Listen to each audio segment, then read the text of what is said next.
Ya, assalamualaikum warahmatullahi wabarakatuh. Jumpa lagi dengan saya. Kali ini kita akan belajar terkait gerbang wirausaha pada pertemuan keempat. Sebelum kita memulai perkuliahan ini, saya minta pada kalian dalam hati untuk mengutarakan mimpi-mimpi dan harapan kalian. Karena dengan itu semoga perjalanan dalam meraih mimpi kalian akan semakin semangat, dan juga kalian akan semakin semangat dalam mengikuti perkuliahan ini. Oke, silakan sebutkan mimpi dan harapan kalian. Oke, sudah. Ya, pertemuan keempat kita akan belajar terkait gerbang wirausaha. Oke, di mana dalam gerbang wirausaha kita akan mempelajari terkait memulai dari awal kita melakukan usaha atau startup, terus membeli yang sudah ada, terus kita akan belajar terkait franchise, broker, MLM, dan sektor usaha. Ya, pada pertemuan keempat ini kita akan belajar tentang hal itu. Oke. Nah, tetapi sebelum kita masuk ke dalam materi, harapan saya pada capaian pembelajaran ini semoga kalian dapat menjelaskan cara memulai usaha setelah mendapatkan materi pertemuan keempat ini. Oke. Terus yang kedua, mampu menjelaskan sektor usaha. Itu aja. Siap? Mari kita masuk ke dalam materinya. Check it out.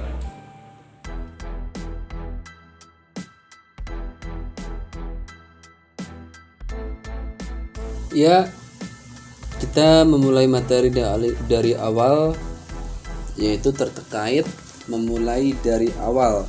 Kemarin pada kelompok 3 sebenarnya ini sudah dibahas, tetapi flashback sedikit karena memang permasalahan ini sebenarnya disampaikan pada pertemuan keempat, yaitu terkait memulai dari awal usaha. Nah, karena sebelum sudah dibahas, saya tidak akan panjang kali lebar. Ini sedikit mengingatkan kembali bahwa dalam merintis usaha baru ada beberapa hal yang harus diperhatikan. Yang pertama yaitu bidang dan jenis usaha yang dimasuki, atau bidang dan jenis usaha yang kalian pilih. Alangkah baiknya ini sesuai dengan bidang passion kalian. Ketika memang passion kalian di pendidikan, ya buatlah usaha sesuai dengan passion kamu.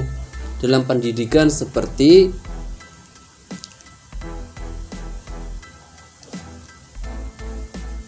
bimbingan belajar, atau homeschooling. Intinya hal-hal yang terkait dengan pendidikan. Yang kedua, bentuk usaha dan kepemilikan yang akan dipilih. Nah, bentuk usaha dan kepemilikan yang akan dipilih, atau perseorangan atau kan kerjasama, itu juga tergantung kalian. Ketika memang kalian yakin bisa melakukan usaha secara individu, ya silakan. Ketika belum yakin, butuh partner, juga tidak masalah. Yang ketiga, tempat usaha yang akan dipilih.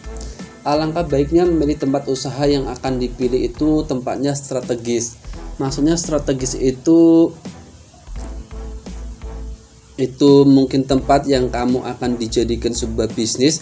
Itu tempatnya dekat ke rumah sakit, dekat ke pasar, dekat ke terminal, dekat ke bandara, dekat ke tempat-tempat yang memang banyak dituju oleh masyarakat umum pada semestinya. Nah, dengan hal itu juga akan jadi lalu lalang lalu lintas jalan utama mereka melewati jalan itu kan, kemungkinan mereka bisa mampir ke tempat kamu. Yang keempat, organisasi usaha yang akan kalian gunakan itu apa? Nah, organisasi bisnis yang kita kenal itu ada 7, yaitu ada perusahaan perseorangan, ada firma, ada CV, ada PT, ada perusahaan negara, ada pemerintahan, dan ada koperasi. Oke, kalian harus menentukan hal itu. Contoh, misalkan kalian memilih organisasi koperasi, organisasi usahanya koperasi misalkan. Ya, kalian harus tahu koperasi itu apa, ruang lingkup koperasi kerjanya itu bagaimana, karakteristik koperasi itu seperti apa. Ya, intinya terkait koperasi kalian harus mempelajari hal itu. Oke. Terus yang kelima, lingkungan usaha. Nah, sangat harus diperhatikan lingkungan usaha. Apakah lingkungan usaha yang kalian didirikan di sana itu tempatnya bersih, ataukah lingkungan usahanya itu kotor, ataukah lingkungan usaha antara satu sama yang lain itu saling menjelekkan. Ya, ketika kamu tahu, ya jauhi lingkungan-lingkungan seperti itu. Oke? Ketika memang kamu belum membeli lahan atau tanah di lingkungan tersebut, dan perhatikan juga lingkungan warga-warga sekitar. Lingkungannya apakah di tempat yang akan kalian jadikan bisnis itu banyaknya mahasiswa, atau banyak petani, atau banyaknya buruh pabrik. Ya, kamu harus menyesuaikan. Ya, kamu harus membangun bisnis sesuai dengan lingkungan di wilayah itu. Oke?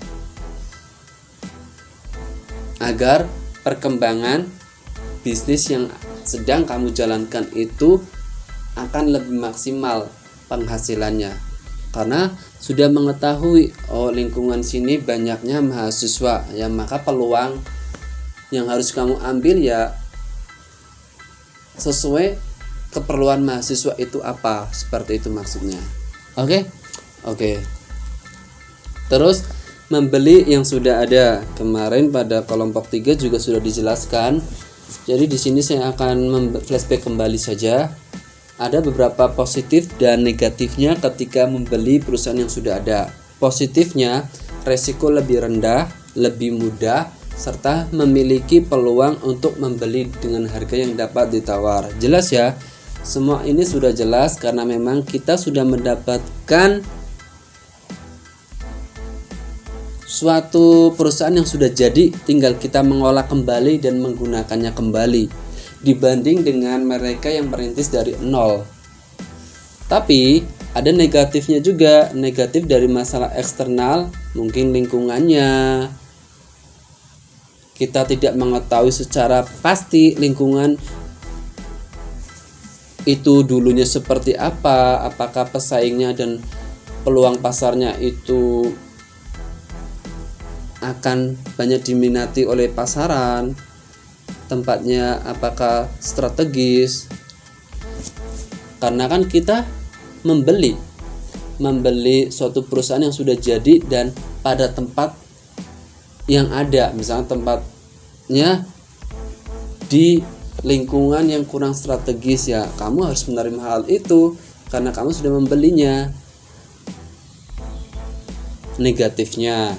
Terus dalam masalah internalnya, negatifnya mungkin dulu masalah-masalah dulu pada perusahaan terdahulu sebelum kamu beli mungkin mempunyai reputasi dan image-nya itu buruk dan lain sebagainya. Ya, itu juga sebagai negatif. Takutnya orang-orang yang pernah beli di perusahaan yang sedang kamu teruskan ini jadi mempunyai image yang buruk, padahal dia tidak tahu bahwa sekarang perusahaan ini sudah dialihkan oleh seseorang. Jadi yang harus kamu lakukan ketika memang keadaannya seperti ini, ya kamu harus melakukan riset masalah image buruk itu terkait apa sih. Ya, kamu terus harus tahu hal itu, terus keluarkan solusi yang tepat bagaimana menyelesaikan masalah itu agar image-nya yang terkenal buruk dan reputasinya buruk itu lama-kelamaan hilang sesuai dengan perkembangan dan reputasi yang sedang kamu jalankan sekarang. Oke? Mungkin itu beberapa plus minus ketika kalian membeli perusahaan yang sudah ada. Franchise, waralaba. Hal ini juga sudah disampaikan pada kelompok 3. Intinya waralaba merupakan kerjasama manajemen untuk menjalankan perusahaan cabang atau penyalur. Iya kan?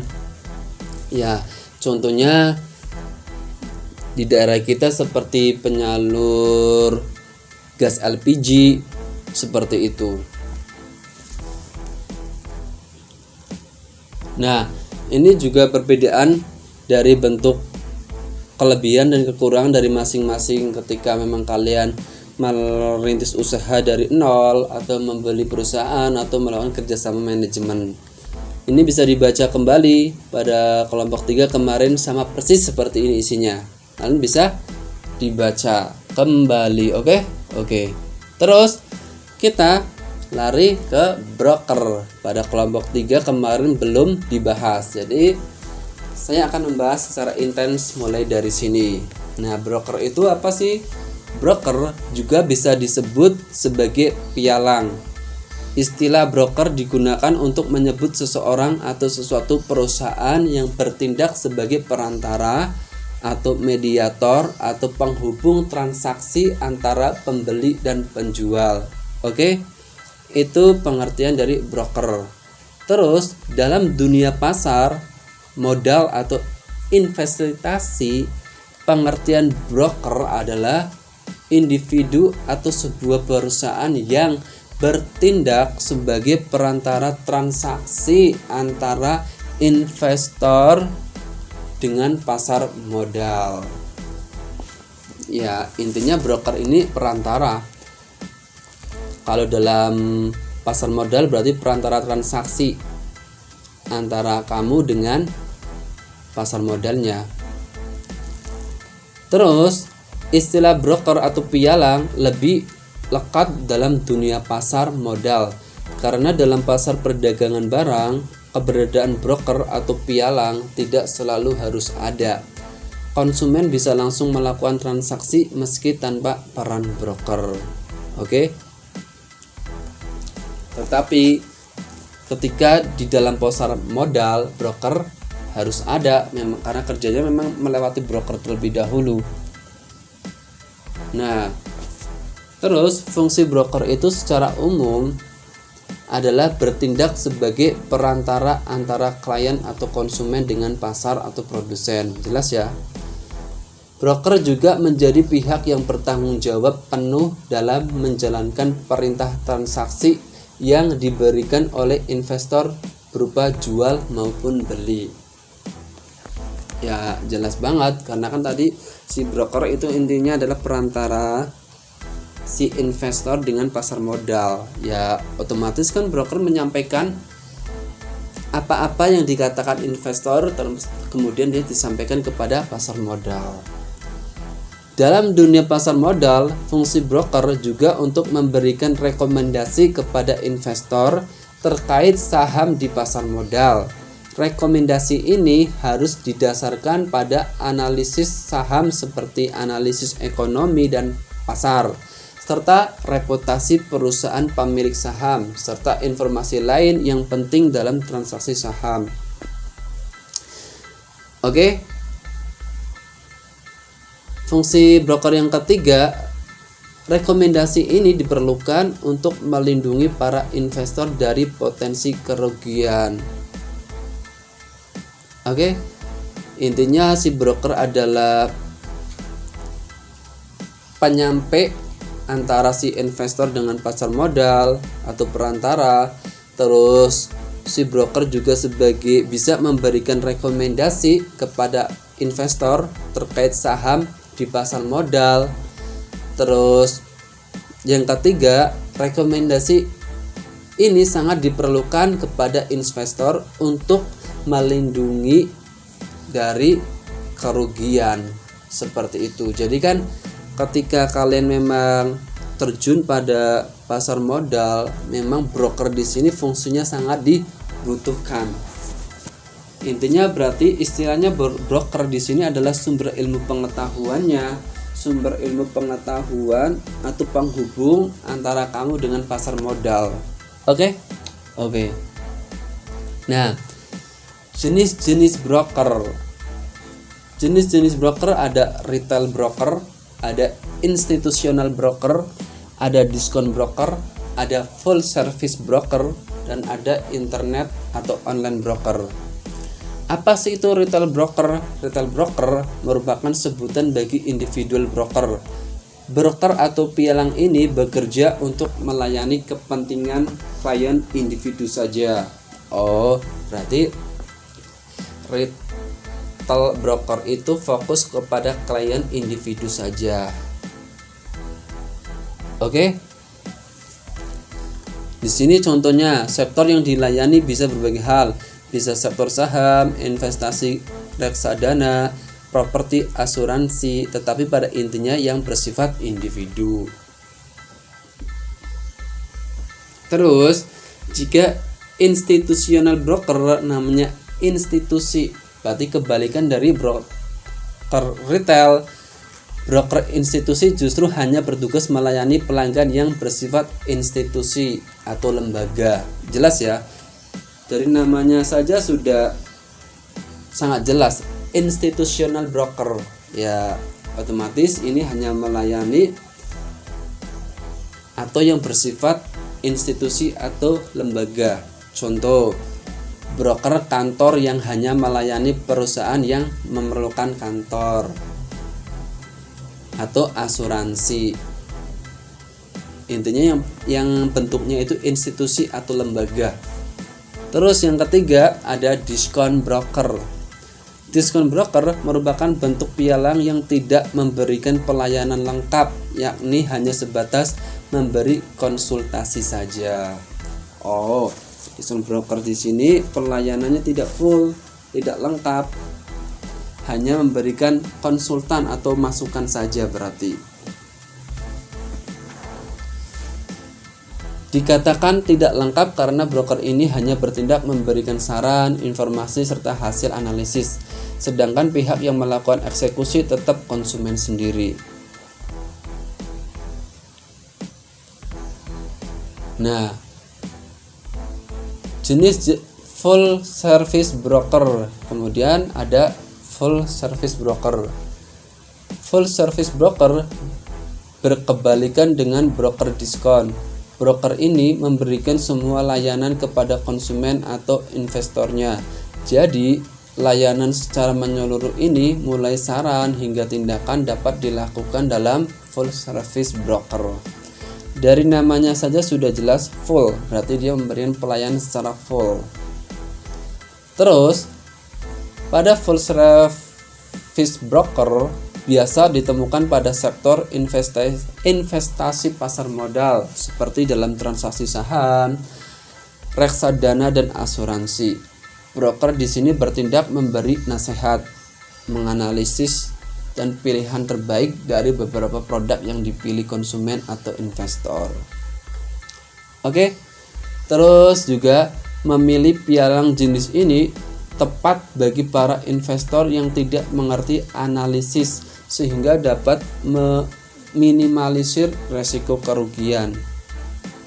Hanya saja memilih pialang ini membutuhkan biaya yang lebih besar. Jelas ya, karena kan secara full service, jadi ya otomatis biayanya lebih besar daripada yang tidak full service. Oke. Terus berikutnya yaitu terkait internet atau online broker. Broker internet merupakan perantara yang memberikan layanan dengan memanfaatkan jaringan internet atau online. Broker ini pada dasarnya sama dengan pialang jenis konvensional, hanya saja pelayanan berbeda karena mengandalkan internet. Ya, berarti pada intinya broker internet ini yang membedakannya pada cara kerjanya, yaitu dia menggunakan internet seperti itu. Nah, tadi kita sudah membahas tentang broker dan jenis-jenis broker. Kita sudah tahu bahwa broker itu apa, dia berperan penting, sangat penting bagi kalian yang memang ingin terjun pada pasar modal. Dibutuhkan seorang broker. Oke? Terus kita di sini kemudian akan berbicara tentang MLM. Nah, MLM, ada yang tahu apa sih singkatan dari MLM? Ternyata singkatannya yaitu multi level marketing. Oke? Dari singkatannya saja kita sudah mengetahui loh tentang marketing multi level. Adalah salah satu sistem pemasaran yang memanfaatkan pelanggan sebagai suatu jaringan distribusi. Mari kita mengetahui secara dalam terkait MLM. Jika diambil dari asal katanya, multi berarti memiliki arti yang banyak, jelas ya. Ya, level memiliki arti tingkatan. Oke? Paham? Jelas juga hal ini. Dan marketing adalah pemasaran. Sehingga ketika digabungkan, maka menghasilkan suatu pengertian sistem pemasaran yang berjenjang dan banyak. Oke? Maka MLM adalah suatu sistem pemasaran yang digunakan dengan cara memberikan bonus pada konsumen atau pelanggannya untuk bisa terlibat langsung sebagai penjual dan bisa meraih keuntungan pada garis kemitraannya tersebut. Member yang tergabung dalam MLM akan disebut sebagai mitra niaga, distributor, atau member. Selanjutnya, mitra niaga tersebut akan mengajak pihak lain untuk turut menjadi member. Sebegitu seterusnya cara kerja MLM. Akan terus merekrut member-member yang lain. Setelah itu membentuk suatu kelompok, melakukan hal itu kembali, seperti itu terus kerjanya. Keberhasilan mitra niaga dalam mengajak dan menambah anggota akan mampu meningkatkan omset perusahaan sehingga akan memberikan keuntungan yang maksimal. Jadi ketika kalian berhasil mengajak mitra baru ya atau anggota baru, otomatis kalian akan memperoleh keuntungan. Mungkin omsetnya bisa nambah karena kalian sudah menarik mitra baru, seperti itu. Semakin banyak mitra, semakin gede juga gaji kalian. Oleh karena itu, perusahaan akan memberikan keuntungan pada mitra niaganya dalam bentuk intensif berupa bonus.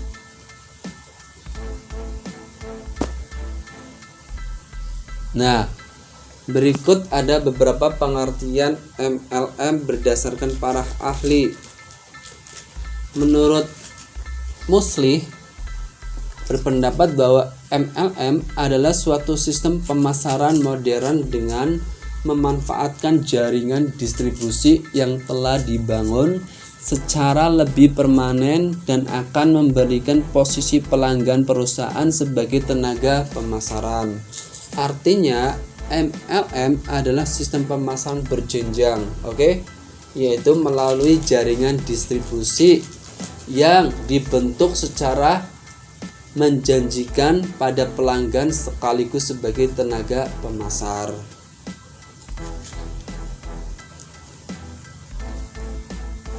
Kenapa pelanggan sekaligus sebagai tenaga pemasar? Karena kan tadi MLM itu semakin banyaknya kita merekrut orang-orang, gaji kita akan semakin meningkat, dan nanti kan orang yang akan direkrut juga akan melakukan fase kerja yang sama pada orang yang merekrutnya, seperti itu. Terus si orang itu akan mencari orang lain lagi, seperti itu, terus berputar rantainya, seperti itu cara kerjanya. Terus menurut Hareva, MLM merupakan sistem penjualan atau pemasaran langsung atau suatu produk baik berupa barang ataupun jasa pada konsumennya, sehingga biaya distribusi yang dikeluarkan dari barang yang dijual atau dipasarkannya tersebut akan sangat minim, bahkan hingga titik nol.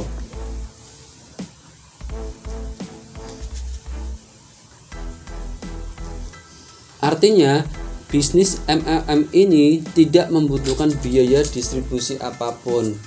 Selain itu, MLM juga tidak membutuhkan biaya promosi karena biaya promosi dan distribusi sudah ditangani langsung oleh mitra niaga dengan sistem berjenjang itu.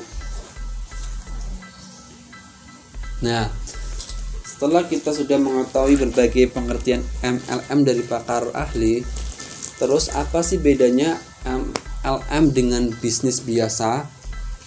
Menurut Cloutier menjelaskan bahwa terdapat beberapa hal yang membedakan bisnis MLM dengan bisnis biasa. Ada 3 aspek. Ada aspek armada penjualan, pembagian keuntungan, dan menjual produk. MLM pada armada penjualannya, dalam sistem MLM, tenaga pemasar adalah para distributornya sendiri. Jadi para distributor tersebut akan menjadi bos dan memperkerjakan dirinya sendiri. Ya memang seperti itu, benar. Terus bisnis biasa, barang harus melewati pihak produsen, distributor, pedagang, eceran, setelah itu ke konsumen. Terus dari aspek pembagian keuntungan MLM, pada sistem MLM pihak distributor akan mendapatkan imbalan dari perbandingan langsung atas usaha yang mereka lakukan. Sementara bisnis biasa, mereka yang mendapat keuntungan adalah para pemilik, direktur, dan distributor. Para pihak pengecer akan turut mendapatkan keuntungan namun dengan margin yang kecil, berbeda dengan direktur atau pemiliknya atau distributornya. Sementara pada aspek menjual produk, seluruh penjual MLM akan dilakukan secara langsung. Sementara pada bisnis biasa, pihak konsumen baru akan mendapatkan produk yang diinginkannya dengan berbelanja di toko tertentu. Dalam proses menjual produknya kan memang MLM secara langsung menawarkan ke konsumennya kan. Pada bisnis biasa ya kita membeli produk dulu di suatu perusahaan, setelah itu baru kita jual ke daerah-daerah kita, seperti itu. Itu bedanya MLM dengan bisnis biasa dari 3 aspek: armada penjualan, pembagian keuntungan, dan menjual produk. Nah, sekarang untuk terjadinya diskusi, kalian bisa tulis di kolom komentar, tuliskan dan jelaskan jenis-jenis multi level marketing. Nah, tuliskan dan jelaskan jenis-jenis MLM itu apa saja. Bisa tulis di kolom komentar. Ingat, ada poin 2 ya, yang bagi yang mendengarkan dan menjawab diskusi ini. Oke.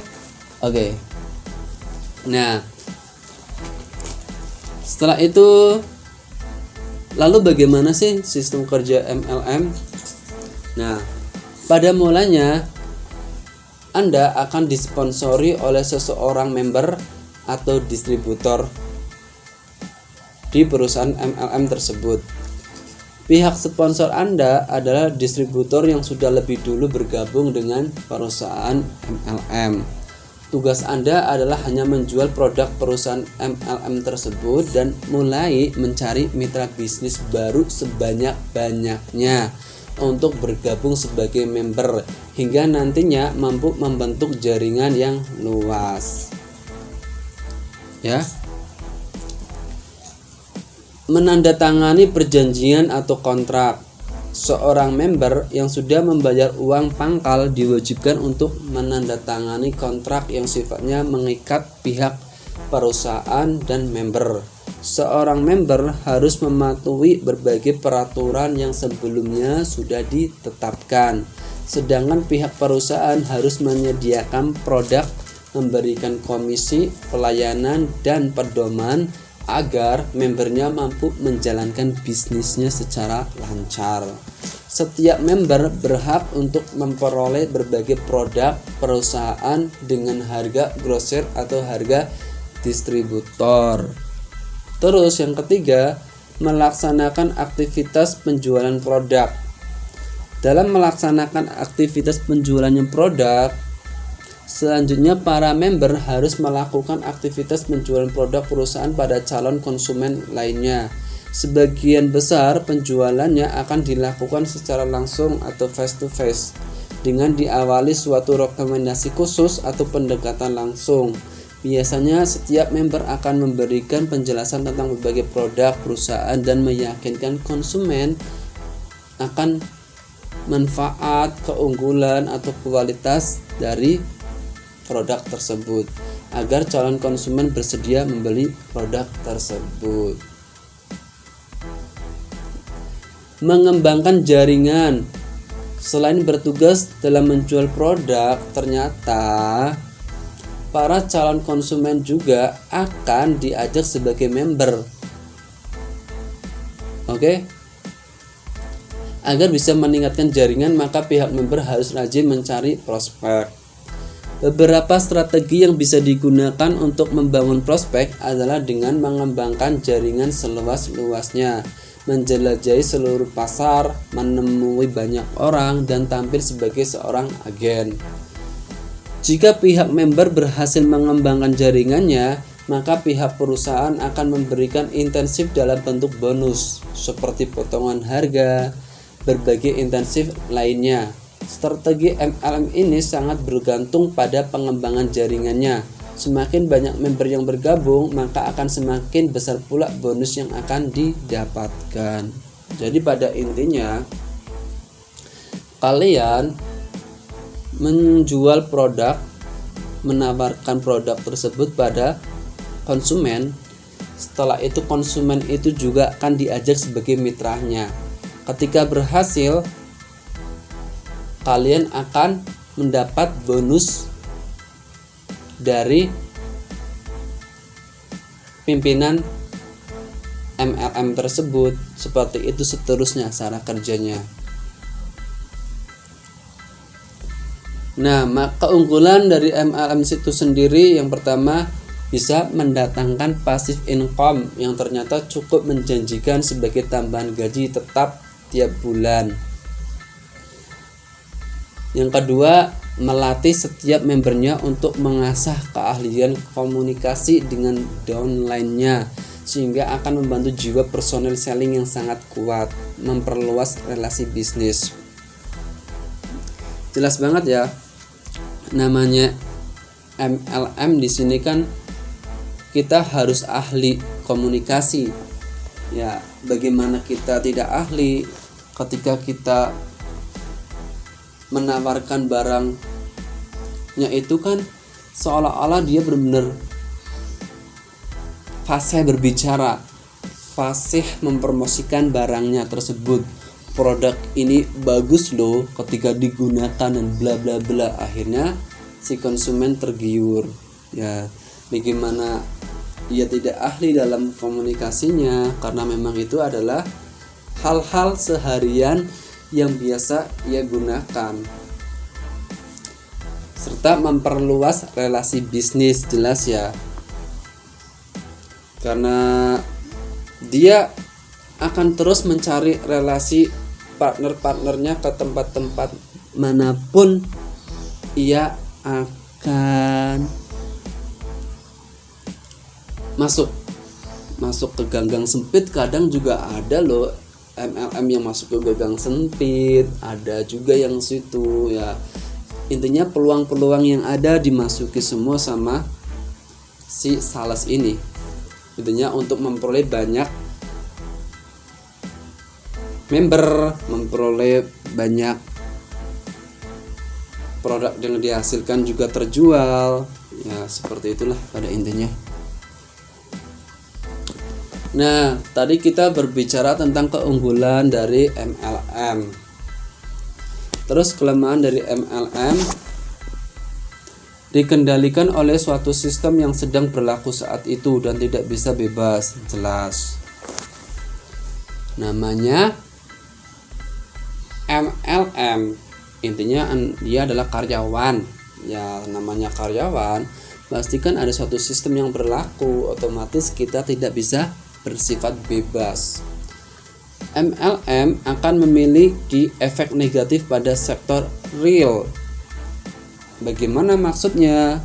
Nih, jika sudah banyak orang yang tergiur dengan MLM, maka seluruh kegiatan pada sektor real akan terganggu. Karena perputaran uang yang ada pada MLM hanya berada pada ruang lingkup perusahaan tersebut saja, dan sudah pasti akan mengurangi produktivitas masyarakat untuk bekerja keras.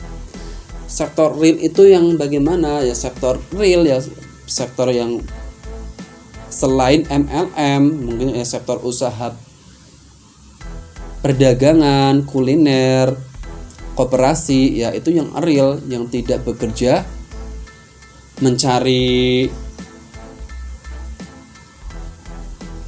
orang terus jadi partnernya, terus menjual produknya, seperti itu. Intinya tidak, dia hanya fokus menjual barang ke konsumen, ke masyarakat luas.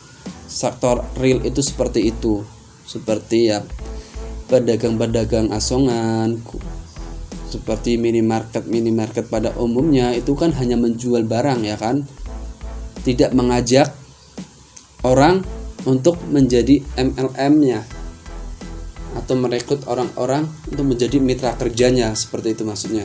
Oke. Terus MLM akan membuat banyak orang tidak ingin berusaha dalam memutar modalnya dalam kegiatan bisnis di sektor real, karena mungkin dia sudah sudah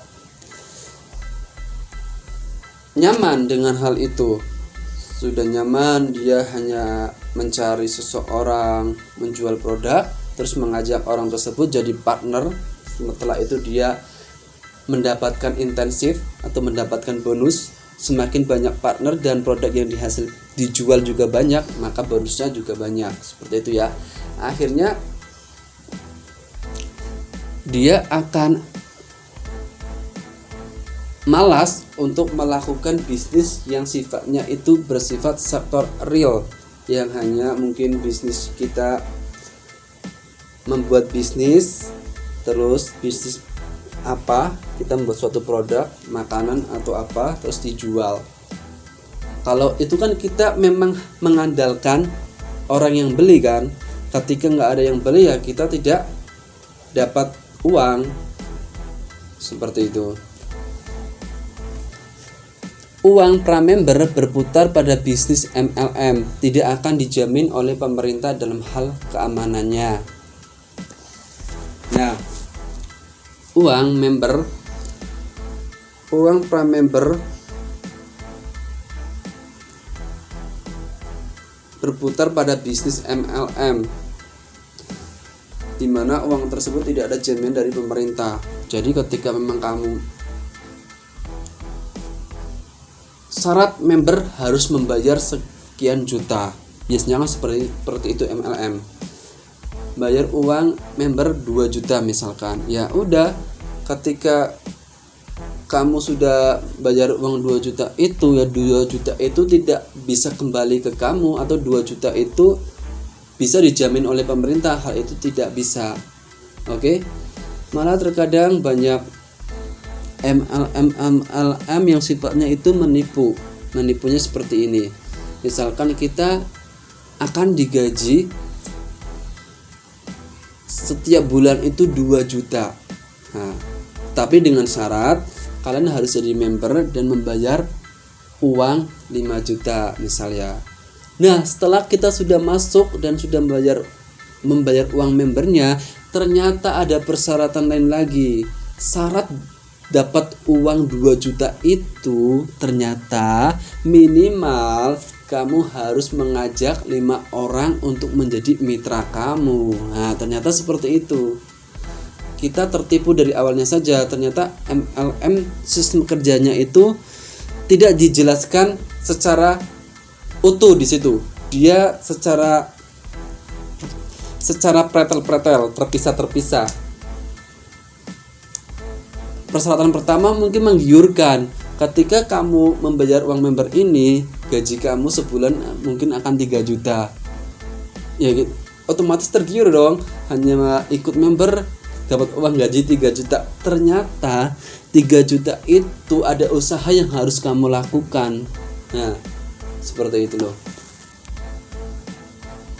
Nah, sekarang tadi kita sudah berbicara tentang MLM, baik buruknya MLM itu seperti apa. Sekarang kita masuk ke sektor usaha. Sektor usaha yang akan kita bahas karena banyak banget sektor usaha sesuai dengan RPP. Sektor usaha yang dibahas di sini ada industri, perdagangan dan jasa. Oke. Industri adalah bidang pencarian yang menggunakan keterampilan dan ketekunan kerja dan penggunaan alat-alat di bidang pengolahan hasil bumi dan distribusinya sebagai dasarnya. Sedangkan perindustrian adalah tatanan dan segala kegiatan yang berkaitan dengan kegiatan industri.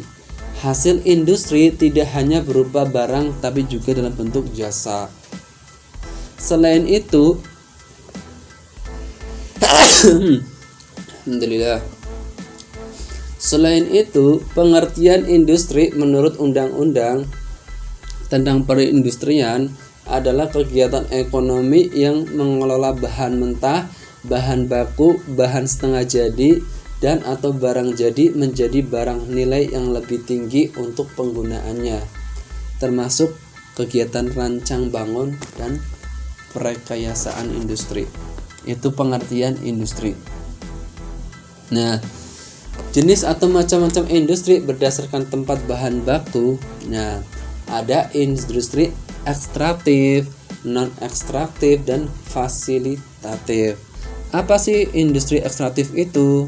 Industri ekstraktif adalah industri yang bahan bakunya diambil langsung dari alam sekitar.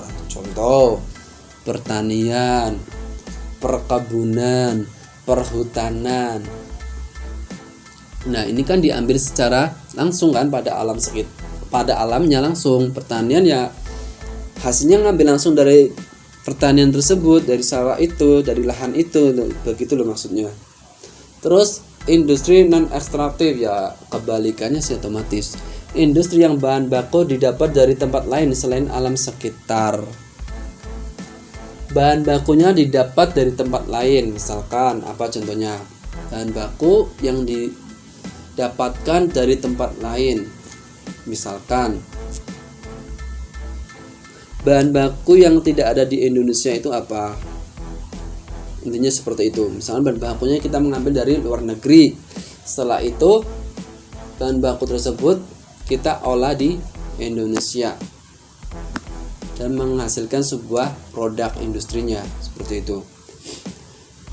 Terus industri fasilitatif adalah industri yang produk utamanya adalah berbentuk jasa yang dijual kepada para konsumen. Contoh, asuransi, perbankan, transportasi, ekspedisi, dan lain sebagainya.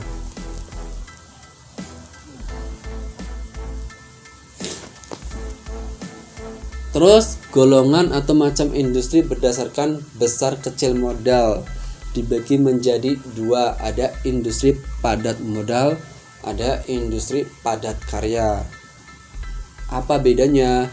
Industri padat modal adalah industri yang dibangun dengan modal yang jumlahnya besar untuk kegiatan operasional maupun pembangunannya. Baik dari kegiatan operasi dan pembangunannya ini jumlahnya besar, namanya juga padat, semuanya padat kan, besar-besar, seperti itu. Sementara industri padat karya adalah industri yang lebih dititik beratkan pada sejumlah besar tenaga kerja atau pekerja dalam pembangunan serta pengoperasiannya. Bedanya berarti di sini dititik beratkan pada sejumlah besar tenaga kerjanya. Oke, kalau padat modal semuanya diperhatikan. Jumlah besar baik dalam kegiatan operasionalnya maupun pembangunannya. Kalau di sini adalah dititik beratkan pada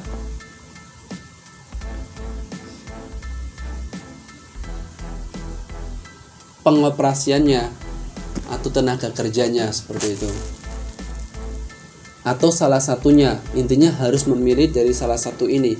Mana yang lebih mau difokuskan? Ataukah di tenaga kerjanya atau di pekerja dalam pembangunan serta pengoperasiannya? Kalau ini semuanya dua-duanya diperhatikan. Kalau ini pilih salah satunya.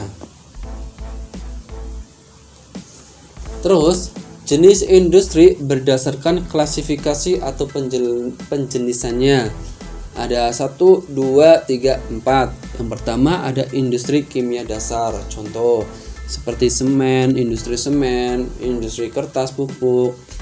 Terus industri mesin dan logam dasar, misalnya seperti industri pesawat terbang, kendaraan bermotor, tekstil, dan lain-lain. Industri kecil seperti industri roti, kompor minyak, makanan ringan, dan lain-lain, gorengan. Aneka industri misal seperti industri pakaian, industri makanan, minuman, dan lain-lain. Penggolongan industri berdasarkan pemilihan lokasi. Wow, banyak banget ya dari tadi. Sekarang kita berbicara penggolongan industri berdasarkan pemilihan lokasi. Ada industri yang berorientasi atau menitik beratkan pada pasar, atau istilahnya market oriented industry. Apa sih ini? Ini adalah industri yang didirikan sesuai dengan lokasi potensi target konsumen. Industri jenis ini akan mendekati kantong-kantong di mana konsumen potensial berada. Semakin dekat ke pasar akan semakin menjadi lebih baik. Nah, dari judulnya aja sudah jelas banget kan? Industri ini yang berorientasi pada menitik beratkan pada pasar. Pasar di sini maksudnya bukan pasar pada umumnya pasar ya. Pasar lingkungan. Pasar lingkungan terus di sana itu pasarnya itu apa sih? Lebih cocoknya itu industri apa sih, seperti itu loh. Berarti lebih condong ke lokasi atau daerah yang akan dijadikan industri atau market industrinya itu. Misalkan kalau di tempatku kan bisa pertanian karena banyak lahan sawah, atau makanan khas Pemalang, bisa mendirikan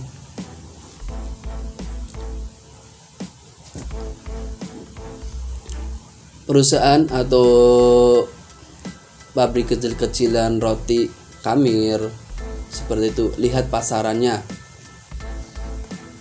Terus kedua, industri yang berorientasi atau menitik beratkan pada tenaga kerja, atau nama lainnya manpower oriented industry, adalah industri yang berada pada lokasi di pusat pemukiman penduduk karena biasanya jenis industri tersebut membutuhkan banyak pekerja atau pegawai untuk lebih efektif dan efisien. Nah, intinya industri ini itu berorientasi atau menitik beratkan pada tenaga kerja. Berarti otomatis ini industri besar karena ini butuh karyawan banyak, intinya seperti ini.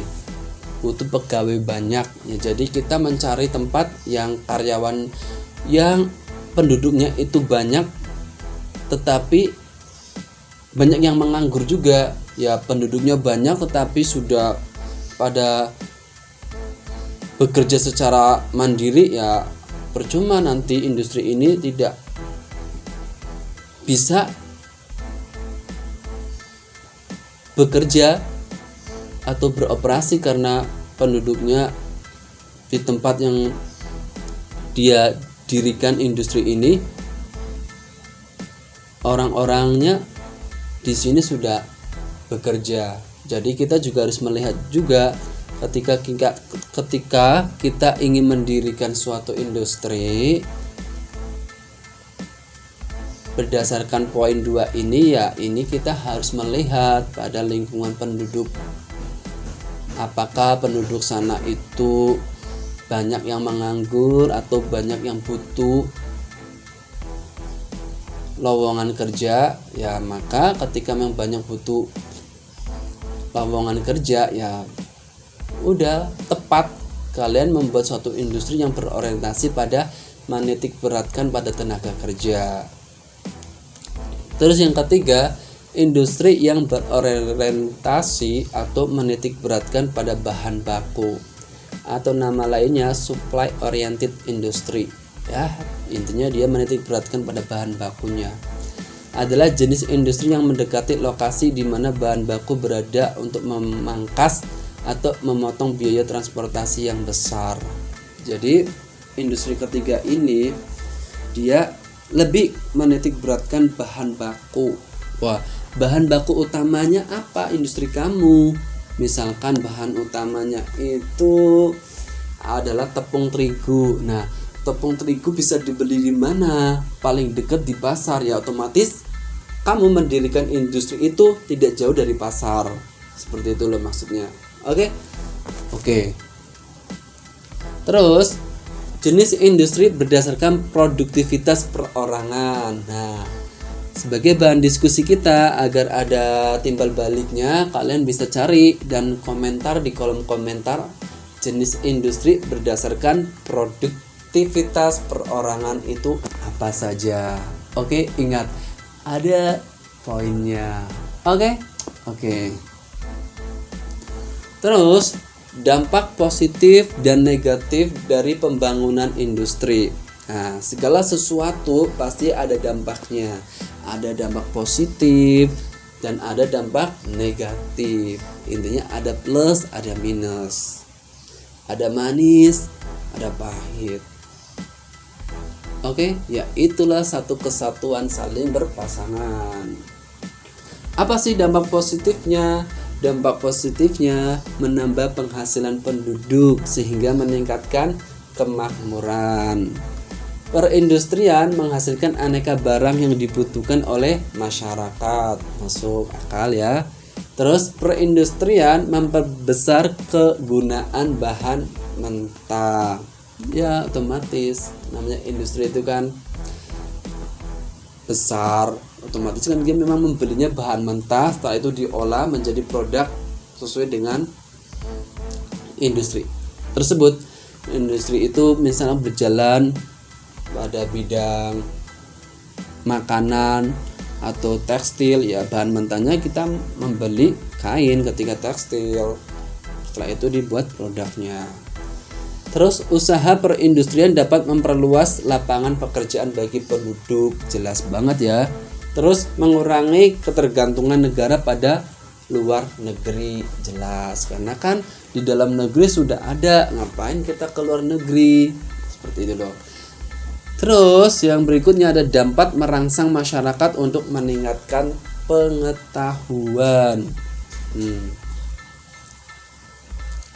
Merangsang masyarakat untuk meningkatkan pengetahuan, jelas ya. Kalau ini kan misalkan di lingkungan kamu banyak industri ini. Nah, orang-orang yang tidak bekerja di sini pun masyarakat sekitarnya otomatis akan penasaran juga. Apa sih ini PT apa, industri apa sih ini? Berarti kan ini merangsang pengetahuan masyarakat terkait industri yang dibangun di tempat-tempat kalian, maksudnya seperti itu. Nah, terus dampak negatifnya, limbah industri akan menimbulkan pencemaran air, tanah, dan udara. Udah jelas ya, otomatis. Terus asap-asap pabrik menimbulkan polusi udara, jelas. Akibat dari pencemaran banyak menimbulkan kematian bagi binatang-binatang, manusia dapat terkena penyakit, hilangnya keindahan alam dan lain-lain. Ini dampak negatif ketika industri yang ada di lingkungan kalian itu banyak. Ya otomatis ya Karena kan industri pasti ada asapnya, ada pencemaran airnya jadi kotor karena pembuangan limbah. Ya tetapi ada dampak positifnya juga. Ya harus seimbang lah. Misalkan daerah kalian ini kok penduduknya kurang dari 1 juta penduduk atau 500 atau 200, ya industri besar mungkin butuh 3 atau 5, ya jangan banyak-banyak lah, disesuaikan agar pencemarannya juga tidak terlalu parah seperti itu. Oke.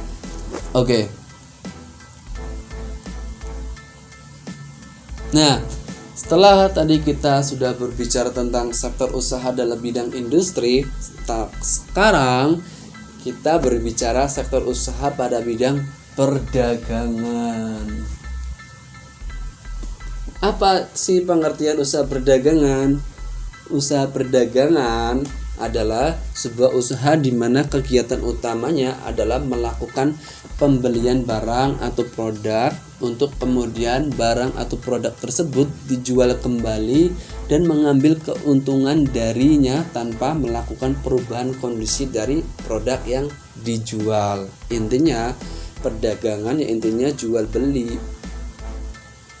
Atau kalian membeli barang dari orang, terus kalian barang tersebut dijual kembali, tetapi harus meraih untung, tetapi tidak merubah dari sifat barang itu, tidak dikurangi atau barangnya tidak dikerok-kerok jadi lecet dan sebagainya, masih utuh, masih itu, tapi harganya mungkin harganya dinaikkan sedikit untuk bisa memperoleh keuntungan buat kamu, seperti itu. Nah, jenis usaha perdagangan di Indonesia ada usaha kuliner, jelas ya, usaha dagang kebutuhan fashion ya, terkait fashion, usaha perdagangan gadget ya, terkait gadget seperti HP, komputer ya, gadget lah intinya. Terus usaha pulsa dan kuota, usaha perdagangan komoditas. Contohnya misalkan Anda memiliki sumber ke produsen kopi Kayoh di Aceh, sedangkan Anda berada di Jawa. Di sini Anda bisa melakukan pembelian dalam jumlah besar ke produsen kopi Kayoh di Aceh, kemudian Anda angkut komoditas tersebut ke Pulau Jawa. Kopi yang sudah sampai ke tanah Jawa kemudian Anda jual kembali ke coffee house yang saat ini banyak tersebar. Ya intinya terkait komoditas lah. Kan dia di Jawa tapi dia beli di Aceh, otomatis butuh komoditas seperti itu. Nah, peranan bidang usaha perdagangan bagi perekonomian Indonesia itu apa aja sih dampaknya? Nah, banyak banget ini di sini. Pertama, menyerap tenaga kerja otomatis, memacu masyarakat membuka usaha. Ya jelas juga ya namanya di dalam bidang usaha perdagangan. Ya, jadi ya memacu masyarakat membuka usaha. Misalkan kok lihat mungkin tetangganya dia membuka usaha dagang, kok kayaknya laris banget, setiap hari banyak yang beli, akhirnya memacu tetangganya untuk mengikuti kegiatan itu. Akhirnya memacu masyarakat untuk membuka usaha baru, berarti berlomba-lomba dalam membuka usaha baru akhirnya, seperti itu.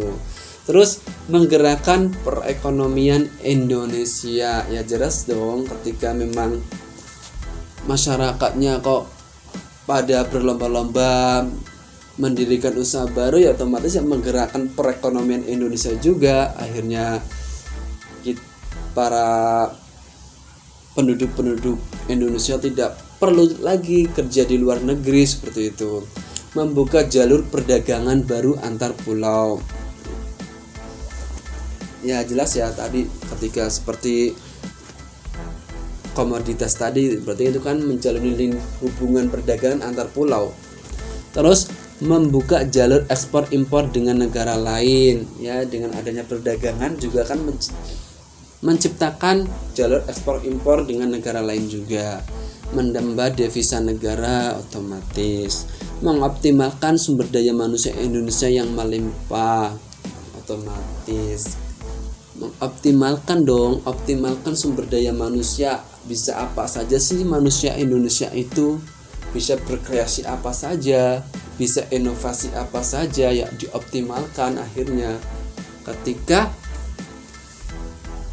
banyaknya peranan bidang usaha dalam perdagangan, terus mengakomodir pelaku industri kreatif di Indonesia, menjadi jaring pengaman ekonomi bagi masyarakat berpenghasilan rendah. Otomatis tingkat kepercayaan negara lain terhadap Indonesia akan meningkat. Iya jelas, ketika memang peranan bidang usaha perdagangan Indonesia ini jujur, terus kok hasilnya itu kreatif, inovatif, ya jelas sih akan meningkatkan kepercayaan negara lain. Jalur distribusi antara daerah di Indonesia menjadi aktif. Iya jelas, karena memang distribusi itu kan membuat suatu produk atau karya. Ya namanya bidang usaha kan membuat suatu produk karya. Ya jadi menjadi aktif dong orang-orang Indonesia.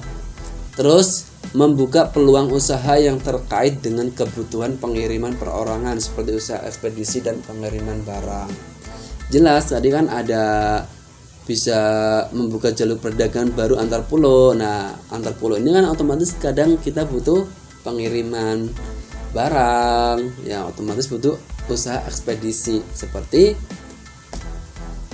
jasa pengiriman barang seperti JNT, pengiriman barang lain sebagainya, seperti itulah.